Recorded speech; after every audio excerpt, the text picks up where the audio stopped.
Ich habe keine Ahnung, ob das Video lang genug ist, dass ich es jetzt hochladen kann, weil das Grundvideo geht einfach nur 2 Minuten 20. Ich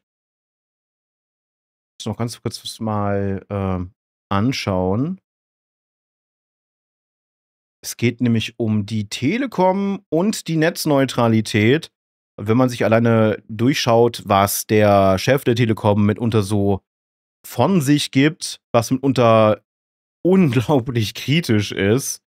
Ne, zum Beispiel hätte er gerne eine Doge-Behörde ebenfalls hier in Deutschland. Er hat den Homeoffice-Trend kritisiert. Er kritisiert frühe Investitionen, die wichtig waren, aber er mittlerweile als Fehler ansieht. Er ist halt total gegen die Netzneutralität. Auf das Video gehen wir gleich ein. Und er macht diese sogenannte Hof- und Burg-Argumentation. Ne, er stellt sich, ihr könnt euch das bildlich vorstellen, er steht auf dem Hof und poltert rum und scheppert rum und alles blöd, alles kacke und hast du nicht gesehen. Dann äußern sich Menschen sehr, sehr kritisch über diese Aussagen. Dann zieht er sich in seine Burg zurück und sagt dann von oben, ja, also, das ist vielleicht falsch rübergekommen und ich habe das ja gar nicht so gemeint. Und dass man das jetzt so in diesen schlimmen Kontext zieht, das war ja auch nicht so gewollt. Und dabei waren die Aussagen vorher klar. Das ist übrigens auch ein Rhetorikmodell, dem sich bestimmte Menschen innerhalb einer gesichert rechtsextremen Partei bedienen. Genau, Mott und Bailey, Dankeschön. Oder auch zu Deutsch halt Hof und Burg. Wir gehen rüber.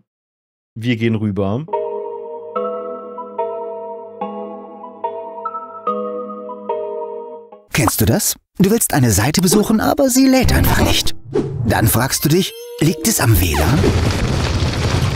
Oder ist die Seite vielleicht überlastet? Oder hat ein betrunkener Fischer ein Tiefseekabel geangelt?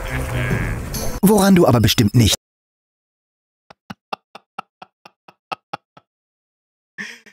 Dieser Seitenhieb da schon drinne. denkst, ist, dass dein Internetanbieter deine Verbindung ins Netz gerade absichtlich schlecht machen könnte. Hier ist noch mal ein ganz wichtiger Punkt. Gehst du auch mal auf groß? Dankeschön. Ich glaube, das Video wird doch ein bisschen länger, dass ich es hochladen kann. So.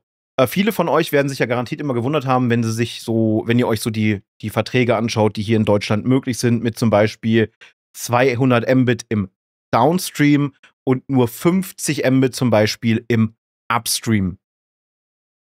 Das wird mitunter so begründet, dass man das asymmetrisch halten muss und nicht angleichen kann, weil sonst die ausgehenden Datenströme zu schnell wären, um sie, quote, zu überwachen.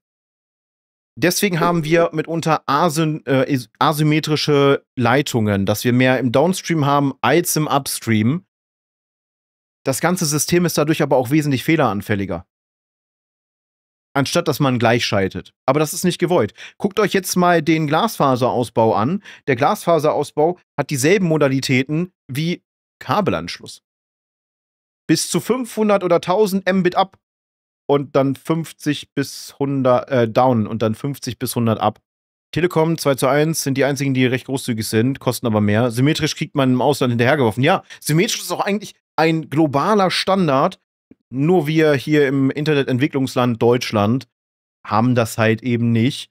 Und das würde die Netzkapazitäten und vor allem die Stabilität wesentlich verbessern als diese künstliche Drossel. Weil die ist wirklich künstlich. Es ist für den Internetanbieter kein Problem, die Leitung symmetrisch laufen zu lassen. Es ist sogar für die Anbieter einfacher. Ist aber nicht gewollt. Weil er dadurch mehr Geld verdient. Das klingt völlig absurd. Doch wenn du die Deutsche Telekom dafür bezahlst, über sie ins Internet zu gehen, ist das leider Realität. Und das funktioniert so.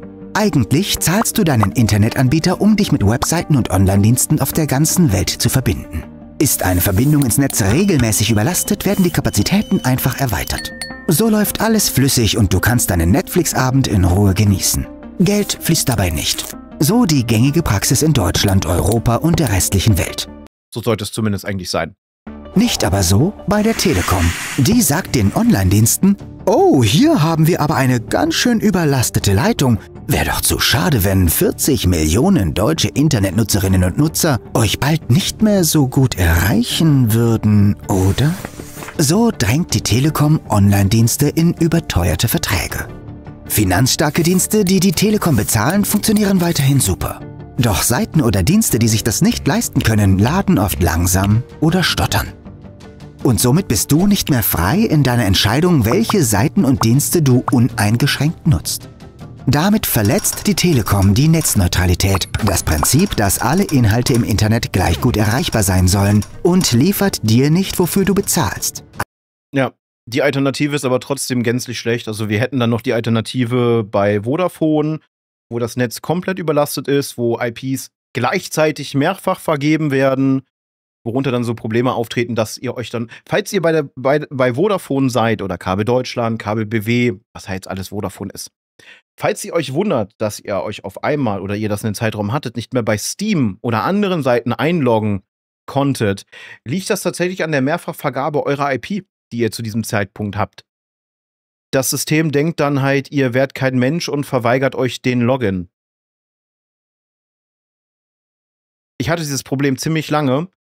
Ich hatte einen Altvertrag bei Vodafone und ich hatte wirklich noch eine echte IPv4 und eine echte IPv6-Adresse.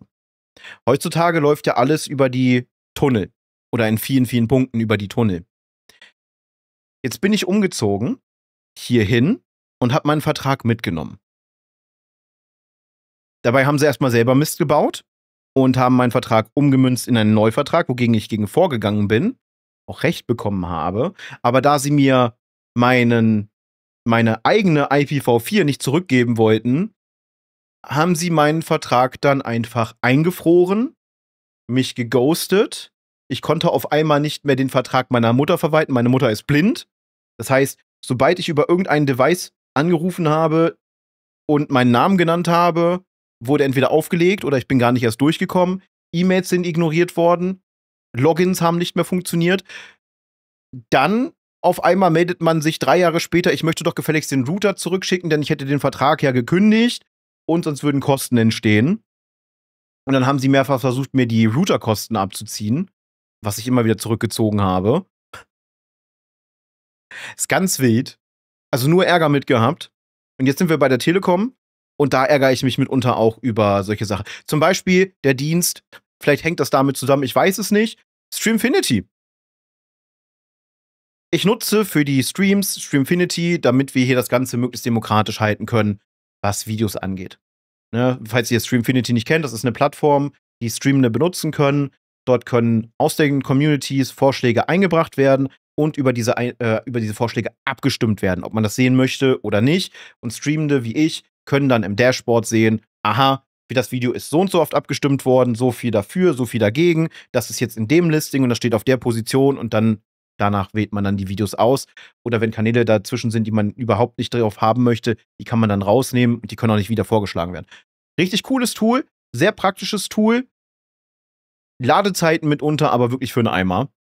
Und wer weiß, weil immer mehr Streamende das nutzen und auch nicht nur in Deutschland, vielleicht ist das ein Grund, wo die Telekom sagt, da können wir vielleicht wieder ein bisschen Kohle machen. Eine schnelle Verbindung ins gesamte Internet. Und all das nur, weil die Telekom als einziger Internetanbieter in Deutschland gleich doppelt abkassiert, wenn du das Internet nutzt, nämlich bei dir und bei den Online-Diensten. Wenn du dafür bist, dass alle Webseiten und Online-Dienste für alle Menschen gleich gut erreichbar sein müssen und die Behörden endlich gegen die Methoden der Telekom aktiv werden, bevor sich andere Internetanbieter daran ein Beispiel nehmen, dann besuche netzbremse.de. Für ein neutrales, freies und schnelles Internet. Für alle. Okay. Klingt auf jeden Fall interessant. Wir werden das jetzt nochmal, weil das Video recht kurz ist, wir sind jetzt bei knapp 10 Minuten, werden wir uns doch nochmal ganz, ganz kurz das anschauen. Netzbremse.de. Die Telekom drosselt das Netz. Tun wir etwas dagegen? Wenn du Kunde der Deutschen Telekom bist, manche Webseiten einfach nicht laden wollen, dann haben wir vielleicht die Lösung für dein Problem. Hier gibt es Presseerklärungen, hier gibt es Beschwerden. Das ist das Erklärvideo, was wir gerade gesehen haben. Gibt es auch nochmal auf Englisch. Und dann haben wir hier auch noch einen Kurzbeitrag über das Ganze, wie das Ganze funktioniert. Wir haben Kommentare dazu aus den Medienberichten. Also man hat sich wirklich Mühe gegeben. Und was ich gut finde, wer sich da mit hinter verbirgt, ist niemand anderes als die Gesellschaft für Freiheitsrechte. Die Gesellschaft, die auch vor einiger Zeit über 850.000 € gesammelt hat für ein eigenes Gutachten zum Thema AfD-Verbot. Also, da steckt wirklich Substanz hinter. Checkt das gerne mal aus. Ne, Link ist auch in der Videobeschreibung. Ich denke mal doch, das Video wird hochgeladen werden. Weil das ist wirklich eine wichtige Sache. Das ist wirklich eine wichtige Sache. Danke auf jeden Fall an die Person, die das Video vorgeschlagen hat, darauf hingewiesen hat. Wir sind schon am Ende des Videos. Ich denke mal, ich werde das irgendwie zwischenpacken oder regulären Upload ausmachen. Ich weiß es noch nicht. Auf jeden Fall, ja, an euch mal ein kürzeres Video. Danke fürs Zuschauen. Ne, teilt mir eure Meinung zum Thema auch gerne mit. Welche Erfahrungen habt ihr mit euren Netzanbietern? Positiv oder negativ? Haut mir das für ein bisschen Interaktion gerne in die Kommentare. Lasst doch gerne eine Bewertung da und wenn ihr es nicht schon getan habt, auch ein Abo hier auf dem Kanal. Danke an der Stelle natürlich auch an meine SupporterInnen auf Ko-fi, auf Patreon und hier auf YouTube über die Kanalmitgliedschaft. Dort werden wir auch langsam immer mehr, hat jetzt wieder einen Neuzugang gegeben. Dankeschön dafür und herzlich willkommen. Die Namen laufen natürlich hier durch. Und dann würde ich nur sagen, das war's für heute, für dieses Video. Wir sehen uns beim nächsten Mal wieder. Oder wenn ihr Bock habt, auch mal gerne live auf Twitch. Den Link zum Kanal und wenn ich es nicht vergessen habe, die Streaming-Zeiten findet ihr dann auch ebenfalls in der Videobeschreibung. Haut rein. Ich bin raus.